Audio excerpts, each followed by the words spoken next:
Goeien en welkom op de provinciale dierenbetinking hier vanuit de Prinsentuin in Leeuwarden, dat het trouwens droeg is.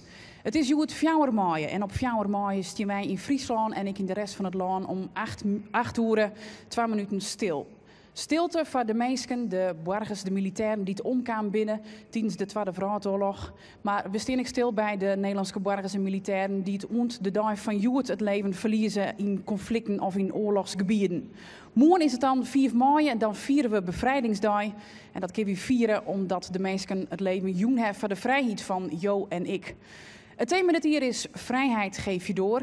Eerst 10-8 dan maakt we op voor het officiële programma. Maar omdat het Safir is, praat ik met 3 gasten. Onder andere met jongeres Elske de Wal. Zij speelt het morgen op het Haatpodium met dat bevrijdingsfestival. En een van de noemers die zij daar morgen speelt, docht ze hier jong ik al voor u. Ik praat met 2 renners die het bevrijdingsvuur ophelden uit Wageningen. Dat doen ze altijd.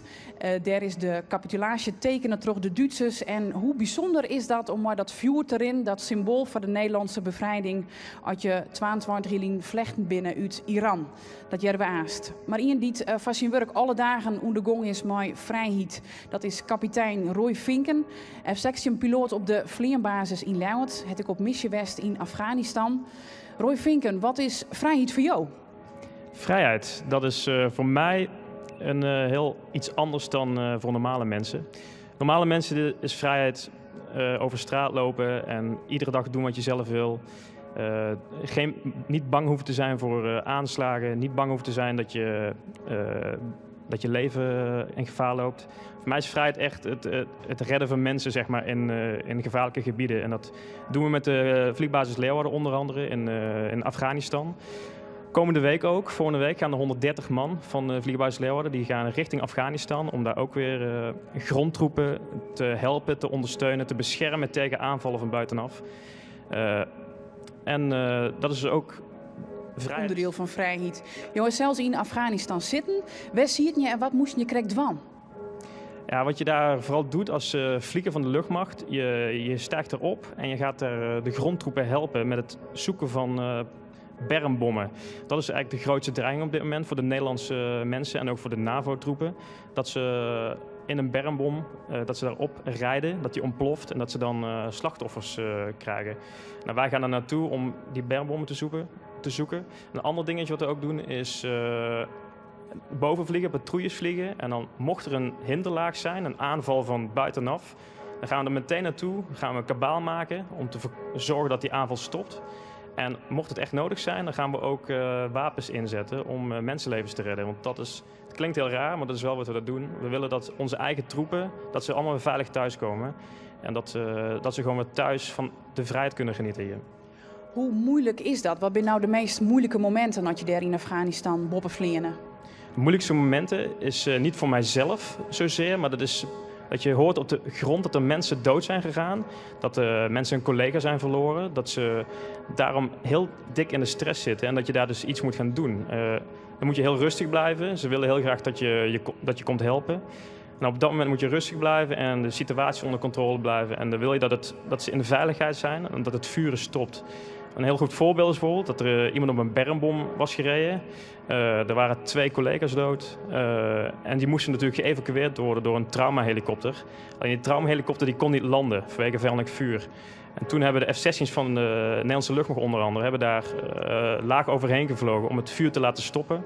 En toen konden dus die traumahelikopters landen. En dat geeft een goed gevoel dat je daar ook weer mensenlevens hebt gered. En dat die mensen veilig naar het ziekenhuis konden om daar geholpen te worden. Kom je dan ik oor thuis van zijn missie? Ben je dan ik een oor persoon worden? Niet in mijn geval. En dat komt gewoon puur omdat ik het gevoel heb gehad dat ik een heel nuttige taak heb gehad. Dus als wij terugkomen, vooral ook denk ik meerdere mensen van de vliegbasis Leeuwarden, dan heb je het gevoel dat je iets nuttigs hebt gedaan. Want je hebt mensenlevens gered, je hebt een heleboel foto's gemaakt om bermbommen op te sporen. En je hebt ook aanvallen uitgevoerd. En die aanvallen hebben geleid tot het stoppen van een gevecht. En daarmee dus het redden van mensenlevens. Is het contrast dan ik heel oors als je vanuit Afghanistan dan weer hier in het veilige Nederland binnen? contrast is enorm natuurlijk. Je zit daar op een heel klein kampje met heel weinig voorzieningen, wel minimale basisvoorzieningen. En je komt hier in Nederland en mensen hebben totaal geen weet wat er allemaal in Afghanistan gebeurt. Ze genieten van hun vrijheid, ze gaan lekker stappen. Kinderen kunnen naar school. Iedereen kan gewoon over straat lopen zonder problemen. Dus eigenlijk genieten van het feit dat mensen niet echt weten wat er daar aan de hand is. Dat is het mooie van Nederland. En ben je dan ook bewuster van de vrijheid die we hebben in Nederland? Had je dat mooi maken in Afghanistan? Ja, dat is gewoon heel uniek. Er is een heel klein plekje op de wereld. Dat is Nederland en Friesland natuurlijk. Het is maar een heel klein plekje op de wereld waar het echt heel veilig is. Je hebt eigenlijk bijna alle landen in Afrika en het Midden-Oosten. Daar kun je niet zomaar over straat lopen. En het is gewoon heel mooi dat het in Nederland wel kan. Mooi de 2 minuten stilte. Waar denk je altijd om? Waar ik altijd aan denk is toch aan zeg maar, mijn grootouders die ook in die oorlog hebben gevochten. Dus die 2 minuten stilte, dan denk ik toch echt aan de 65 jaar terug. Wat er toen allemaal is gebeurd. En natuurlijk ook een beetje wat ik zelf heb meegemaakt. En de slachtoffers die ik heb zien vallen. Jouw collega's? Collega's. Het zijn niet directe collega's, Nederlandse collega's. Maar wel bijvoorbeeld NAVO-collega's waar ik afscheid van moest nemen onder andere. Daar denk ik dan op zo'n moment aan. En hoe wie dat? Doet je een lieds jonkje wie? Doe ik altijd van die betinking? Nou, die kleine jongen, daar denk ik nog niet zo aan, nee. Maar doet je zelf lieds wie? Doe ik van die 2 minuten stilte?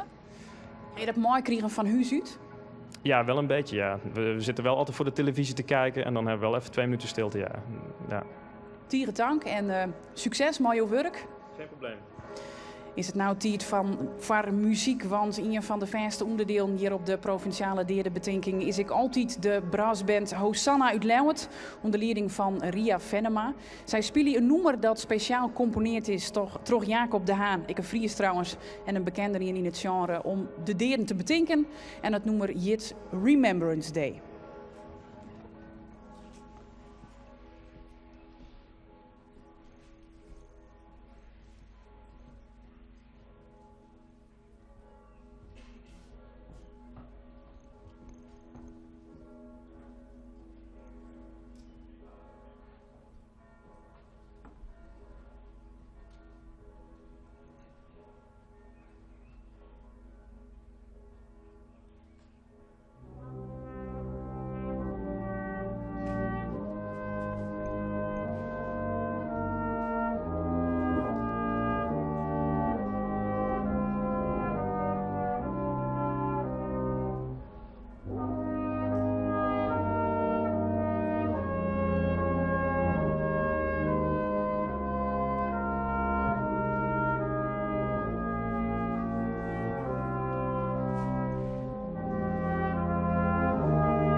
Ze is ambassadeur van de Vrijheid van Friesland. Ze staat morgen op het Haatpodium uit het Bevrijdingsfestival Ik hier in Leeuwarden. En ze staat nou naast mij, jongeres Elske de Wal. Elske, wat is vrijheid voor jou? Van mij persoonlijk is dat ik dwang in wat ik het liefste doe, en dat is muziekmeidje. En daarin mijn eigen keuzes meidje. En dat is het voor mij persoonlijk. En ik denk wel eens van, volgens mij weten wij niet eens echt wat het is om geen vrijheid te hebben.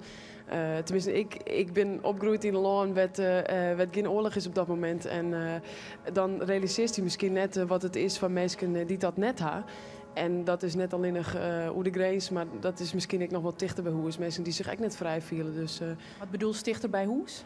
nou, misschien mensen die te maken hebben mij dat ze waarom het naar hun eigen land, wat misschien wel oorlog is, of misschien in Lietserkring te maken hebben huiselijk geweld, dan ben je wezenlijk niet vrij. Dus ik ben heel blij dat ik wel in een land leef waar vrijheid gewoon bestaan kan. Op wat voor manier stond je morgen op dat podium? Is dan nog iets speciaals season of hoe is dat?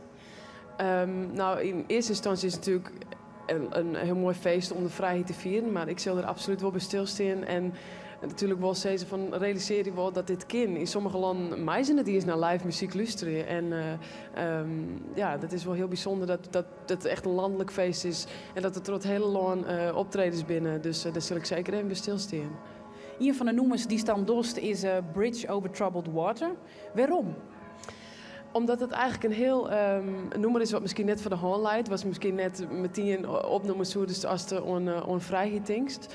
Maar het omschroot eigenlijk de band tussen mensen en dat is de bregen bouwen kist van elkaar. En ik denk dat dat heel belangrijk is. Als het taspist op de Tweede Wereldoorlog, binnen mensen die hebben ons geholpen en om onze vrijheid weer om te krijgen. En misschien kunnen wij dat dan teruggaan om een oorlog te helpen. En liedserek van die vreun. Dus ik denk dat het een allesomvattend noemer eigenlijk. Hij is dat van huis uit mooi kregen, hè? Dat 2 minuten stil wezen en je bewust wezen van het vrije land? Ja, zeker. Wij als band, ik kan me net ooit herinneren dat ik altijd 2 minuten stil was. En ik denk dat het echt belangrijk is. Hij had altijd een soort lezen over de Tweede Wereldoorlog. We hadden een soort van mij kregen altijd. Ik ben in Auschwitz-West en dat is zo ongelooflijk indrukwekkend om te zien wat er gebeurd is. En als toch die barakken rest, dat het paard gewoon indoekt is van saffele mensen die ter langs gong binnen. En het hier is nog bewaren. De brillen is er nog. Dat is, ik vond dat het zo beklemmend gevoel, joeg dat. En dat zie ik nooit vergeten. Dus ik zal altijd de 2 minuten bij stilstaan. En misschien hoeft het net 2 minuten te denken aan de Tweede Wereldoorlog, maar ik denk aan oorlogsslachtoffers, om misschien aan die familie. Het is wel een mooi moment om gewoon bij stil te staan. Ja, West bist en waas bist. Is dat ik een reden dat ik ambassadeur van die vrijheid worden bist? Ja, ik denk het wel. Ik had het zelf natuurlijk net bepaald, maar ik vind het een hele eer. En ik vind het een eer dat ik hier bijwijzen mij. En ik denk dat dat ik voel me heel vereerd, ja. Dank u wel. Wij willen heel graag dat noemer van de jaren. Dus rimma naar de piano. We moeten hier een beetje voorzichtig van. Ik zeg welkom hier alle mensen hier die zich in de Prinsentuin sammelen. Hè. Het is tijd om naar muziek te luisteren. Muziek van Elske de Wal. Zij docht het noemer Bridge Over Troubled Water. En speelt morgen dus ik op het Bevrijdingsfestival in Leeuwarden. Hier is Elske de Wal.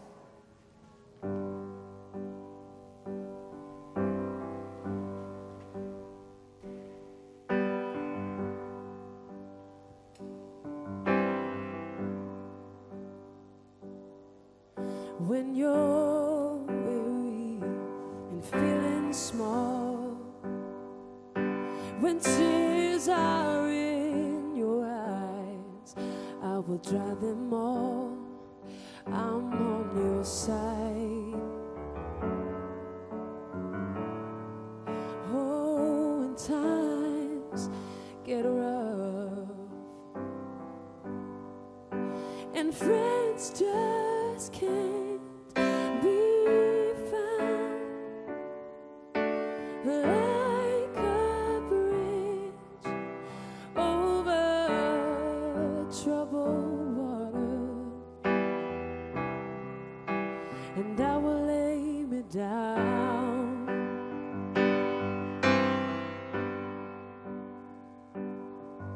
When you're down when evening falls so hard, I will comfort you, I will take your part. Ooh, when darkness comes and pain is all around, but like a bridge over troubled water, and I will lay me down, lay me down, I will lay me down, I will lay me down. But sail on, silver boy, sail on by. Your time has come to shine. She had to shine. Oh, and if you need a friend,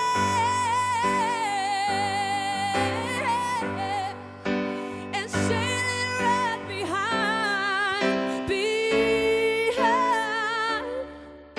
but just like a bridge over troubled water,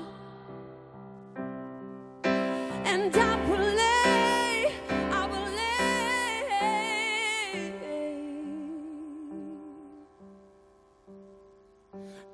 lay me down, I will lay me down, will lay me down, will lay me down, lay me down.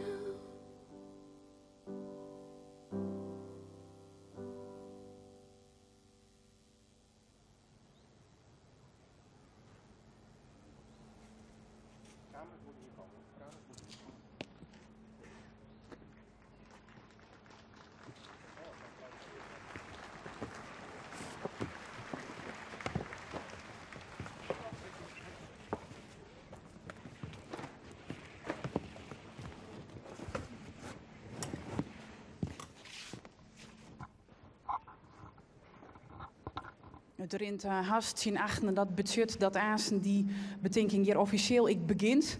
Wat er altijd bij binnen, dat bin de rinners van Leonidas en loopgroep Leeuwarden. Zij gaan aansen naar Wageningen om daar het bevrijdingsvuur op te hellen. In Wageningen tekenen de Duitsers de capitulatie. En vanuit het hele land komen dan vannacht om exact 12 uur, dus van 4 op 4 mei, de rinners om dat vuur op te hellen.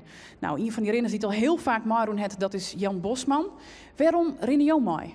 Ja, het thema vrijheid geef je door, dat zegt eigenlijk al alles. Hè? We hebben een estafetteploeg. Wij geven de vrijheid eigenlijk door van de ene loper naar de andere.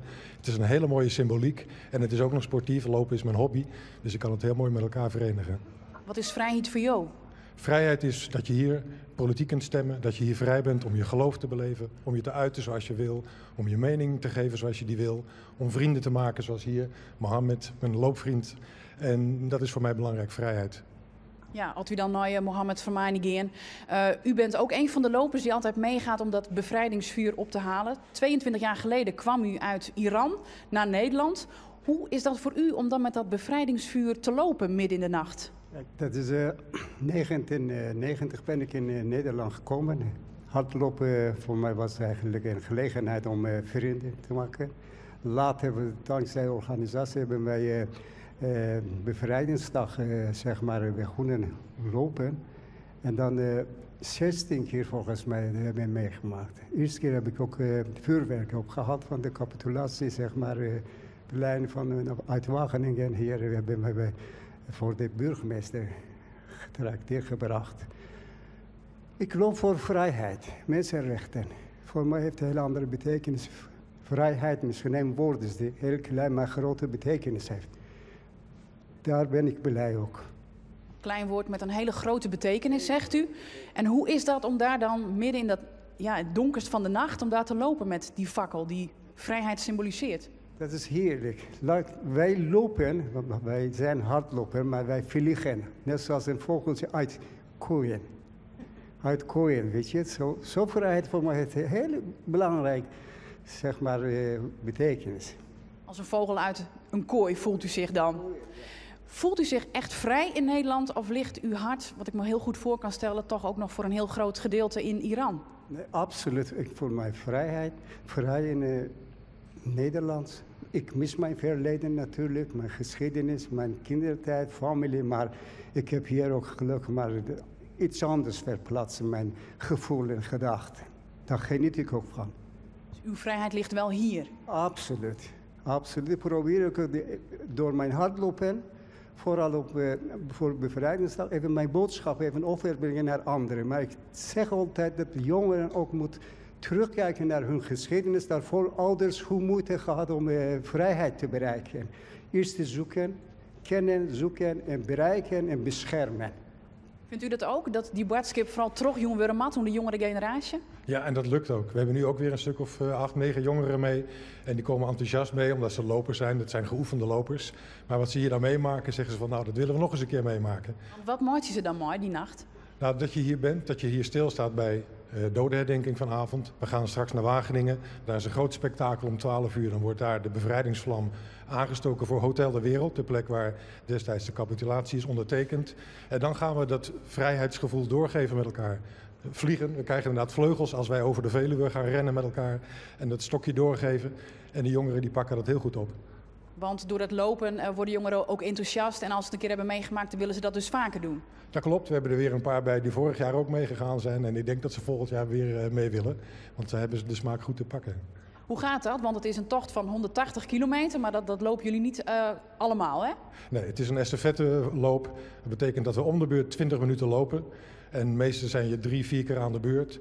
En sommigen die hebben aan het eind van de dag nog wel wat energie over om nog eens met de anderen mee te lopen. Dus die lopen zelfs nog wat vaker. Maar 20 minuten en dan een beetje duurlooptempo, ietsje meer tempo maken, dan gaat het goed lukken.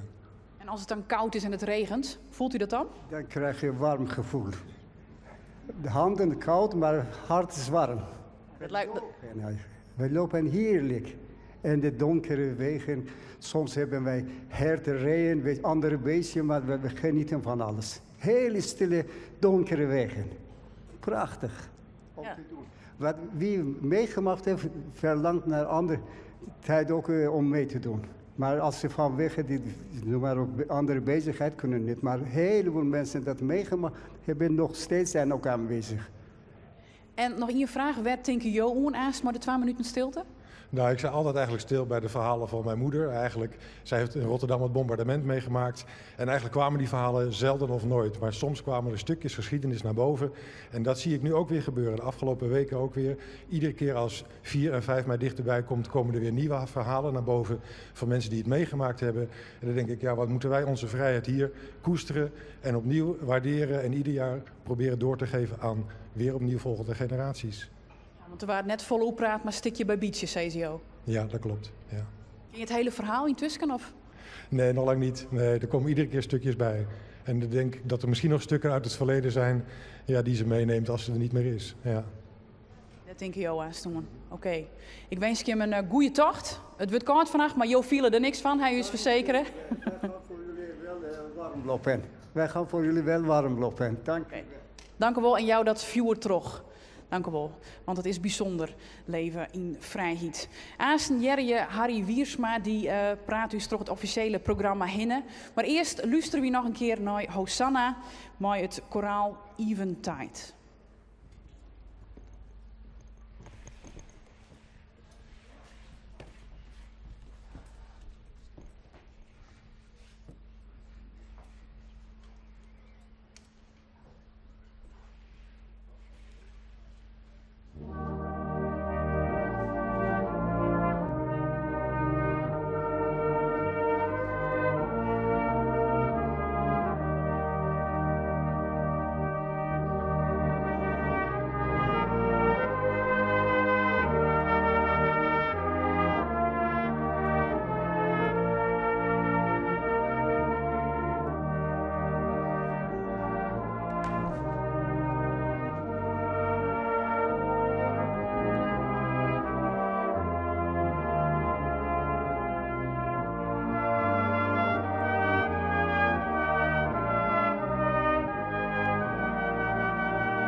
Inge Plat, leerling van het Gomarus College, draagt haar eigen gedicht voor.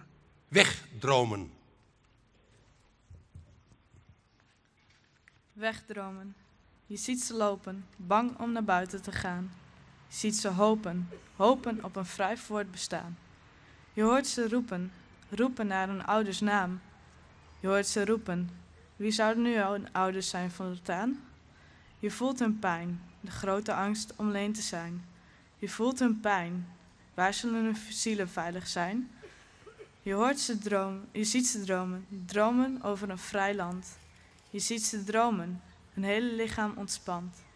Je hoort ze huilen om de mensen die afgevoerd worden op straat. Je hoort ze huilen, wanneer zal het over zijn, al die haat? Je voelt hun pijn, die hun dromen even vermindert. Je voelt hun pijn, door hun dromen is het geweld op straat niet verminderd.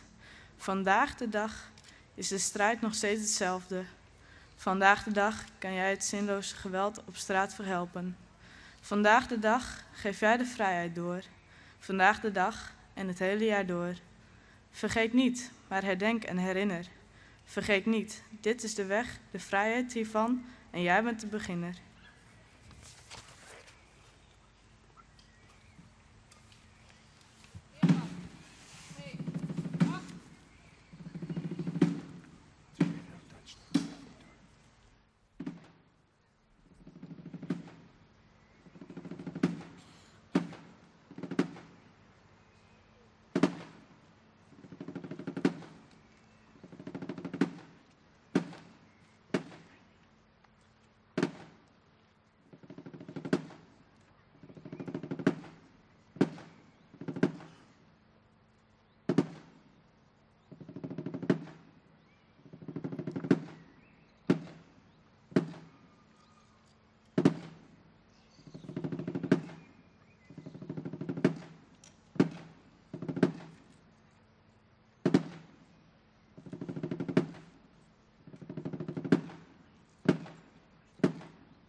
Namens het provinciaal bestuur zal de eerste krans worden gelegd door mevrouw Poepjes, loco-commissaris van de Koningin in Friesland.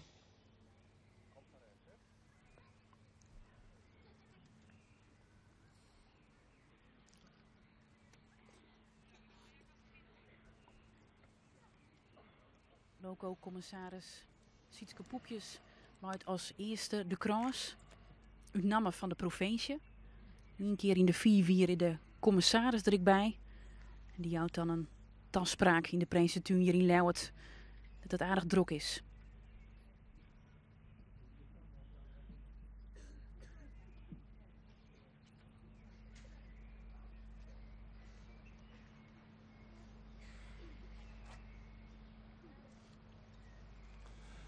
De heer Kronen, burgemeester van Leeuwarden, zal nu een korte herdenkingstoespraak houden. Burgemeester Vet Kronen van Leeuwarden houdt zijn toespraak. Gebaseerd op het ierthema Vrijheid geef je door. Hij neemt nou plak en zal zijn reden uitspreken hier in de Prinsentuin in Leeuwarden. De omvloerste trom, de laatste trompet en dan die 2 minuten stilte. Hier in de Prinsentuin in Leeuwarden, maar ook op de Dam in Amsterdam, de Waalsdorpervlakte bij Den Haag en de Grebbeberg in Rhenen. En ook bij ons, iedereen die meekijkt bij Omroep Friesland. Die 2 minuten hebben een geweldige verbindende kracht. Overal in het land herdenken we alle burgers en militairen die in het Koninkrijk der Nederlanden of waar ook ter wereld zijn omgekomen.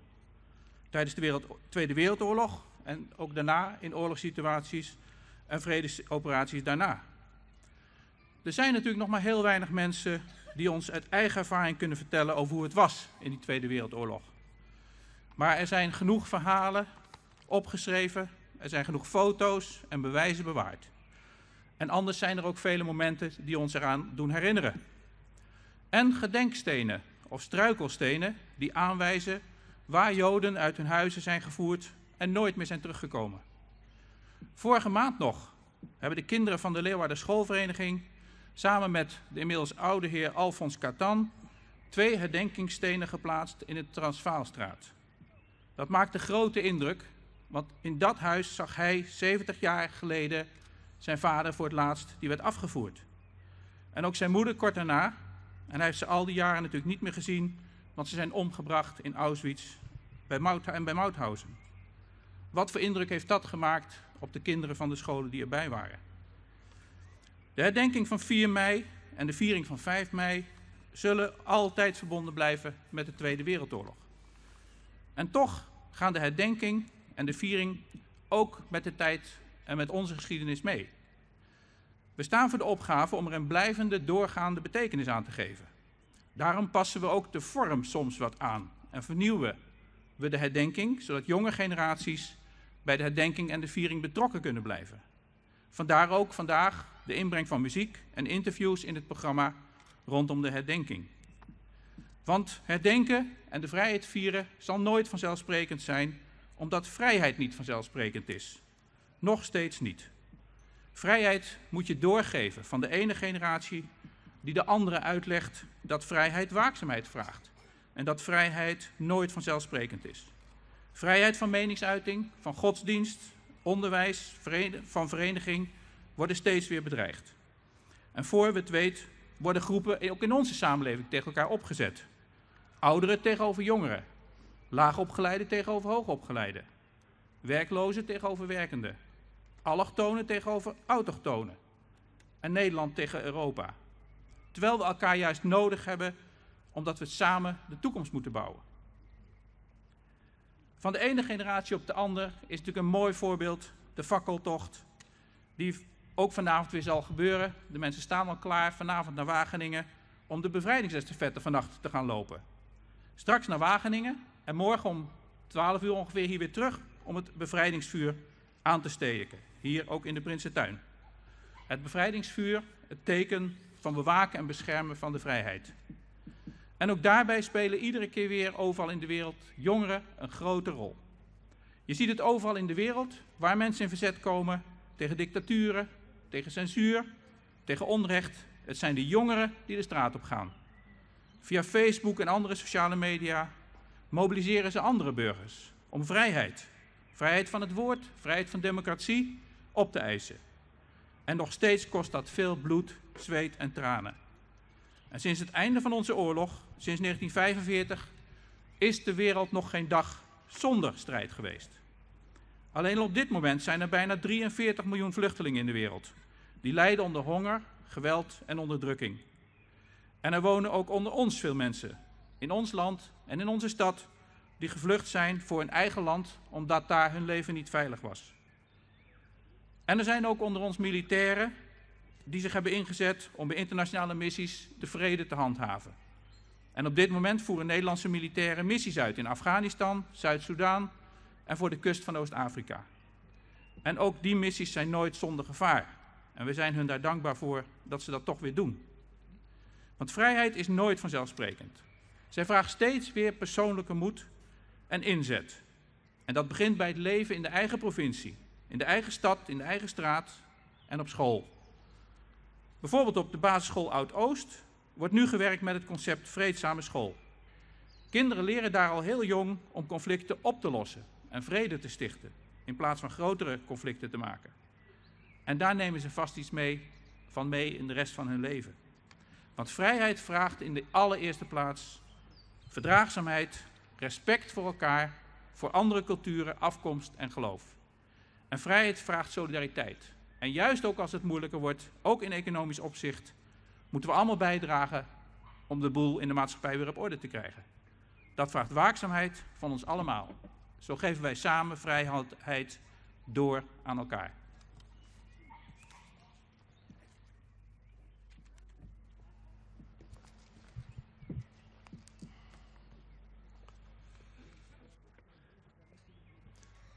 Er worden nu algemene kransen gelegd. 3 kransen voor de omgekomen burgers in Europa. Voor alle burgers die tijdens of direct na de Tweede Wereldoorlog in Europa zijn omgebracht of omgekomen. Omdat zij in verzet kwamen. De krans wordt gelegd door de heer en mevrouw Fokkema namens de vereniging Friesland 4045. Gerrit Fokkema. Gerrit Fokkema, 89 jaar is er, ziet in zelf 5 maar zijn hart en broer in de blokjespoort. Dat op 8 december 1944 zij bevrijd waren door het verzet.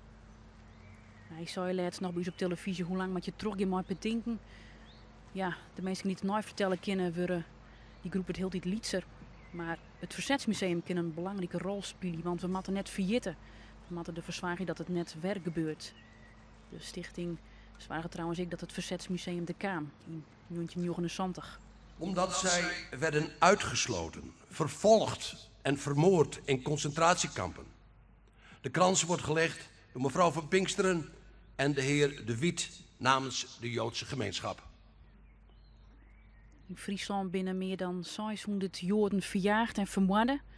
Op verschillende plekken in de provincie staan er monumenten om ons daarom te herinneren. In Snits, Haast, Gediek, Drachten, Lemmer en Ljouwert.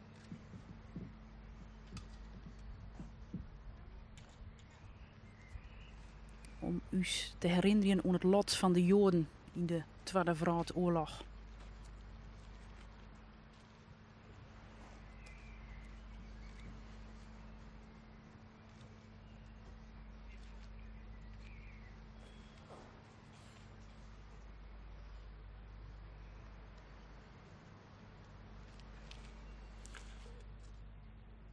Omdat zij het leven verloren door oorlogsgeweld of uitputting. De krans wordt gelegd door de heer Pol en Welmoed Mink namens het wijkpanel Nijland. Alle jaren mijn orenwiek deze krans lezen, de krans van de burgerslachtoffers. En dit hier is dat dus de wiek Nijland.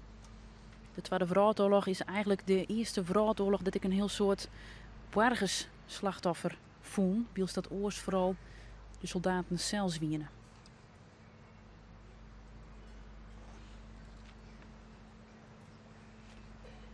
Deze krans is ik voor alle Nederlandse burgers en militairen die het nou nog omkomen in het oorlogsgeweld. Een krans voor de omgekomen burgers in Azië. Voor alle burgers die zijn omgebracht of omgekomen tijdens of direct na de Tweede Wereldoorlog in Azië. Als gevolg van verzet, internering, oorlogsgeweld en uitputting.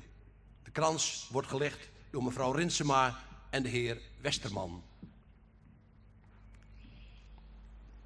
Op 4 mei betinken we de slachtoffers die het vallen binnen in de koloniën van Nederland, zoals Indonesië, Suriname, de Nederlandse Antillen. Mevrouw Rinsema Admiraal is een van de mensen die de krans leidt. Zij had een heel soort skreun over de oorlog in Indonesië. Uit eigen ondervinding ik. Op 15 augustus is de betinking van de oorlog in Indië.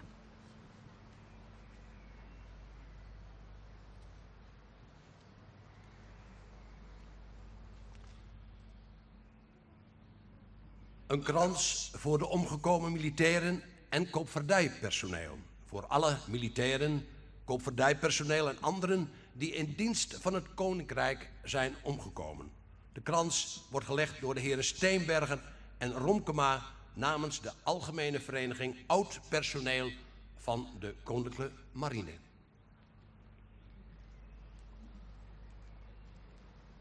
Soort soldaten die het verzels ik omkwam binnen maar die Tweede Wereldoorlog, maar ik in conflicten na die oorlog. Bijgelijks de Nederlandse militairen die het omkwam binnen in Afghanistan. Daar wordt Joet bij stilstien. Er worden nu kransen gelegd door enkele officiële instanties. Namens het gemeentebestuur van Leeuwarden wordt een krans gelegd door de burgemeester van Leeuwarden, de heer Kronen. En hij wordt vergezeld door zijn echtgenote.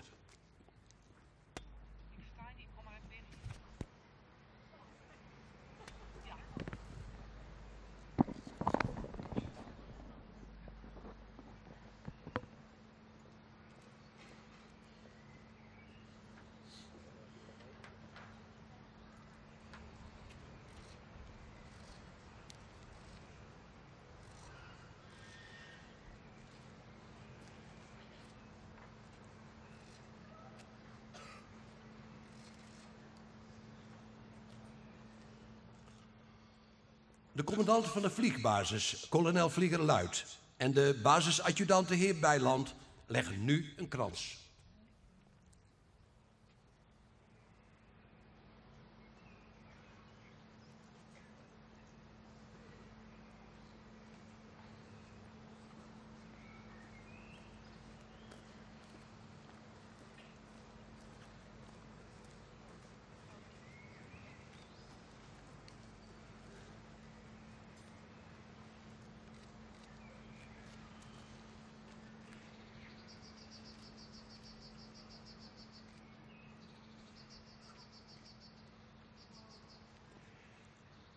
Iedereen hier aanwezig in de Prinsentuin wordt van harte uitgenodigd om deel te nemen aan het défilé. Tegelijk wordt door de jeugd van Leeuwarden en door organisaties van oorlogsbetrokkenen en door overige instanties kransen en bloemstukken gelegd. Mag ik de local commissaris van de Koning in Friesland, de burgemeester van Leeuwarden en de commandant van de vliegbasis vragen het défilé te openen en ons allen voor te gaan.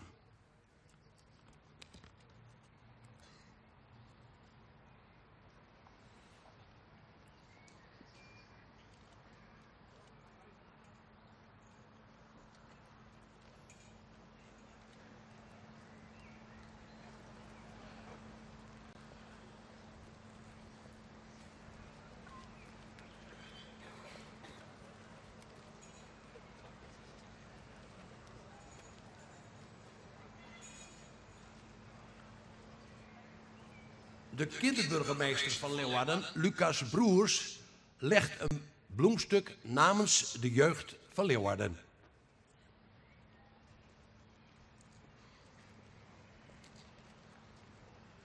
En Johan Benneker en Manous Wouwenaar, leerlingen van de basisschool de Leeuwarden Schoolvereniging, die het verzetsmonument hebben geadopteerd, leggen nu een krans.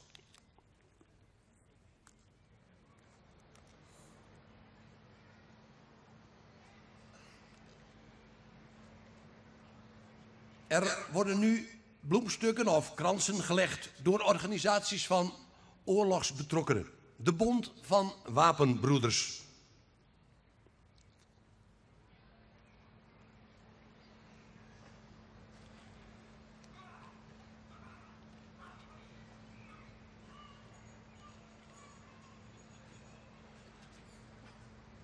De Koninklijke Vereniging van Nederlandse Reserveofficieren, afdeling Friesland.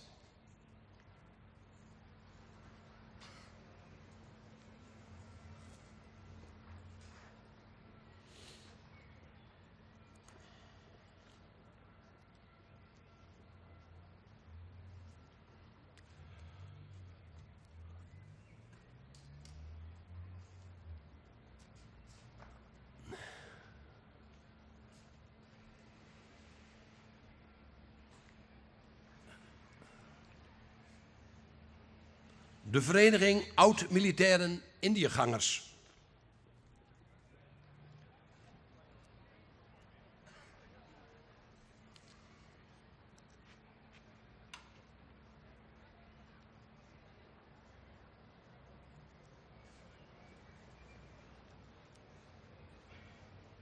De Algemene Vereniging Oud-Personeel van de Koninklijke Marine.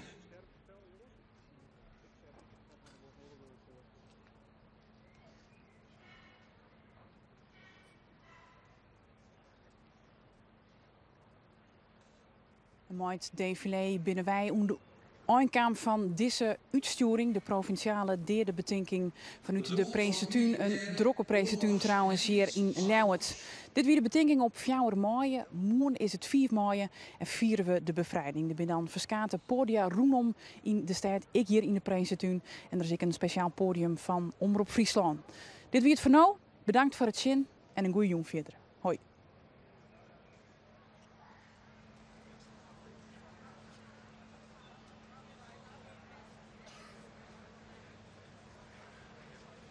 De vereniging voormalig marinepersoneel het Friese Merenland.